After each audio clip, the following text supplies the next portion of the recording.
Madam next ఇంకొకటి అంటే ఈ మధ్యన పవన్ కళ్యాణ్ గారి మాటల్లో నేను సీఎం కన్నా నాకు ముఖ్యం ప్రజలు అనేది చాలా మందికి అనిపిస్తుంది. అయితే మొన్న 2 లెటర్స్ వరుసగా హరిరామ్ జోగి గారు కాపు సంక్షేమ సేన సంబంధించి అధ్యక్షుడిగా కొన్ని లెటర్స్ అయితే రిలీజ్ చేశారు. అంటే సీఎంగా మీరు ఉండటానికి సిద్ధపడకపోవచ్చు. కానీ ఓట్లేయడానికి ప్రజలు రెడీగా లేరు. మీరు సీఎంగా లేకపోతే అన్నట్టుగా ఆయన కొన్ని వార్తలు అంటే లెటర్‌లో కూడా చాలా క్లియర్‌గా మెన్షన్ చేశారు. అంటే ప్రజల అభిప్రాయాన్ని మీరు ముందుకు తీసుకువెళ్ళాలి అన్నట్టుగా మాట్లాడారు. దీని మీద ఏం మాట్లాడతారు? ఇక్కడ నేను 2 ఆన్సర్‌లు చెప్పాలి. జనరల్‌గా ఒక ఆంధ్రప్రదేశ్ ఓటర్‌గా, పవన్ కళ్యాణ్ గారి అభిమానిగా, ఆయన నాయకత్వాన్ని చూడాలనుకుంటున్న వ్యక్తిగా, వైసీపీ ప్రభుత్వంతోటి లేదంటే గతంలో నుంచి ఇప్పటి వరకు ఉన్న రాజకీయ పాలనంతా చూసి విసిగిపోయి ఉన్న ఒక సామాన్యురాలుగా మాట్లాడాల్సి వస్తే హరిరామ జోగయ్య గారి లెటర్ మ్యాటర్ మొత్తం 100% కరెక్ట్.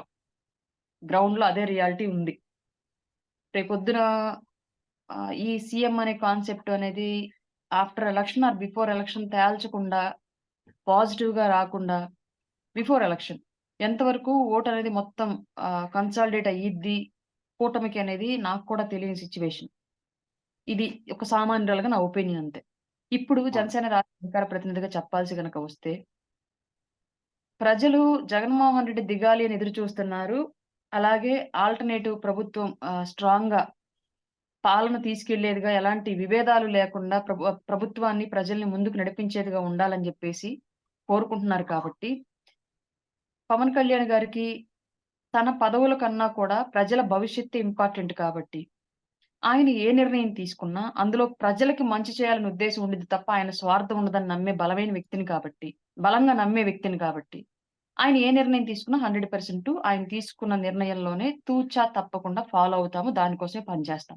ఇవి 2 ఒపీనియన్‌లు. సామాన్యురాలుగా ఉన్నది హరిరామ జోగి గారి లెటరు, గ్రౌండ్‌లో ఉన్నది అదే వాస్తవం. రెండోది అధ్యక్షుడు తీసుకున్న ఏ నిర్ణయానికైనా ఆయన స్వార్థం లేని వ్యక్తి గాబట్టి. అదే రాజకీయ కాలిక్యులేషన్స్ తోటి నాకేంటి, నీకేంటి అని లెక్కలు వేసుకునే వ్యక్తి గనక అయ్యుంటే ఈ జగన్మోహన్ రెడ్డి లాగా మేబీ ఇలా మాట్లాడకపోయుందునేమో. పవన్ కళ్యాణ్ అనే వ్యక్తి అసలు స్వార్థంగా ఆలోచించడు కాబట్టి, ఆయన తీసుకున్న ఏ నిర్ణయం అయినా సరే శిరసావహించడానికి సిద్ధంగా ఉంది. మేడం అంటే ఇప్పుడు మీరు ఒక సామాన్యురాలుగా చెప్పారు. ఒక స్పోక్స్ పర్సన్‌గా కూడా చెప్పారు. కాకపోతే ప్రజలు ఆలోచించుకున్నది ఇప్పుడు జోగయ్య గారు లెటర్‌లో కూడా చాలా క్లారిటీగా రాశారు. మీకు ఇష్టం లేకపోవచ్చు. మీరు ప్రజల గురించి ఆలోచించొచ్చు. కాకపోతే ఇటు జనసైనిక సామాజిక వర్గం కావచ్చు, లేదంటే జన సైనికులు కావచ్చు, అటు టీడీపీకి సంబంధించిన వ్యక్తులు కావచ్చు. ఈ 2 ఓట్లు కన్వర్ట్ అవ్వాలి అంటే మీరిద్దరూ సీఎంగా ఉండాలి. ఆఫ్ చేసుకున్నా సరే లేదంటే పవర్ షేరింగ్ చేసుకున్నా సరే ఆ క్లారిటీ మీరు ముందిచ్చి ఎలక్షన్స్‌కి వెళితే తప్ప, మీరు గెలుపు అనేది అంత ఈజీ కాదు. చంద్రబాబు గారిని సీఎంగా పెట్టి ఎలక్షన్స్‌కి వెళ్తే అంత ఈజీగా జనాలు మిమ్మల్ని నమ్మి అంటే చంద్రబాబు గారిని నమ్మి మళ్ళీ ఓటేయడానికి రెడీగా లేరు అన్నట్టుగా చెప్పారు.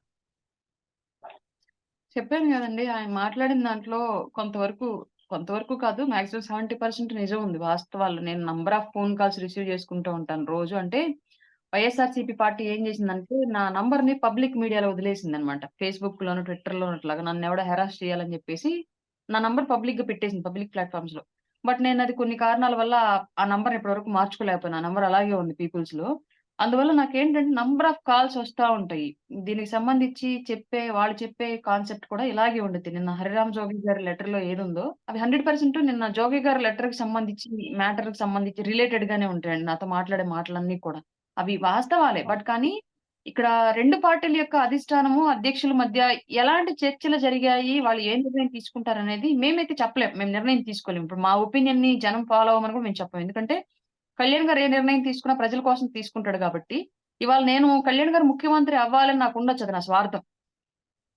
ఖచ్చితంగా అవును. అది హ్మ్. నా ఓన్ ఒపీనియన్. బట్ కళ్యాణ్ గారు ఏ సిట్యుయేషన్‌లో ఎలాంటి నిర్ణయం తీసుకుంటారు, అది రాష్ట్ర ప్రజలకు అవసరమైంది కాబట్టి, ఆయనకున్న సర్కమ్‌స్టాన్సెస్ ఎలా ఉంటాయి, దాన్ని బట్టి ఆయన ఎలా తీసుకుంటాడన్న దానికి సంబంధించింది అక్కడ విషయం. హరిరామ్ జోగి గారు చాలా క్లారిటీగా 2 విషయాలు చెప్పారు. సీఎంగా చంద్రబాబు గారే ఉండాలి ఫస్ట్ టైము. 2.5 సంవత్సరాల్లో. ఆయనతో పాటు సీఎంగా అంటే డిప్యూటీ సీఎం కాదు. సీఎంగా ఉండాలి అని చెప్పి కొన్ని కొత్త పదాలనైతే ఆయన జోడించారు. ఆయనకి తెలియనిదైతే కాదు. అంటే యాక్చువల్‌గా ఆయన చెప్పడం ఏంటంటే క్లియర్‌గా అంటే ఇప్పటి వరకు అసలు డిప్యూటీ సీఎం అన్నదే రాజ్యాంగంలో లేదు. అది కూడా పెట్టుకున్నారు. బట్ ఇలాగే సీఎం అంటే సీఎం పక్కన సీఎం స్థాయిలో సీఎంతో పాటు ఉండే వ్యక్తి ప్లస్ అలాగే లా అండ్ ఆర్డర్ కావచ్చు, హోమ్ కావచ్చు, రెవెన్యూ కావచ్చు, ఇవి పవన్ కళ్యాణ్ గారికి ఇస్తే ఆయనకి నేర్చుకునే అవకాశం ఉంటుంది. అలాగే చంద్రబాబు గారు కూడా చాలా ఉన్నటువంటి సీఎంగా ఉన్నారు కాబట్టి ఆయన దగ్గర ఎక్కువ సార్ అంటే ఈ 2.5 సంవత్సరాల్లో నేర్చుకుని 2.5 సంవత్సరాలు ఆయనకిస్తే బాగుంటదనే ఉద్దేశం కూడా ఉంది. తెలీదండి. అది ఎలా జరిగిద్దనేది కళ్యాణ్ గారి నిర్ణయం ప్రకారం ఫాలో అవ్వాలి తప్ప మేమైతే ఏ స్టేట్‌మెంట్‌లు ఇవ్వలేము. మేము ప్రోటోకాల్‌లో ఉన్న వ్యక్తులం కాబట్టి. బట్ ఆ! ఏంటంటే ఇరు పార్టీల నుంచి అలాగే ఇరు సామాజిక వర్గాల నుంచి పైగా న్యూట్రల్‌గా ఉన్న ఓటర్ నుంచి 100% కూటమి వైపు ఓటు ఫ్లో అనేది జరగాలి అంటే మాత్రం 100% ఇలాంటి దానికి సంబంధించి కొంత ఆలోచించాల్సిన అవసరం అయితే 2 పార్టీల అధ్యక్షులకి ఉంది. ఒక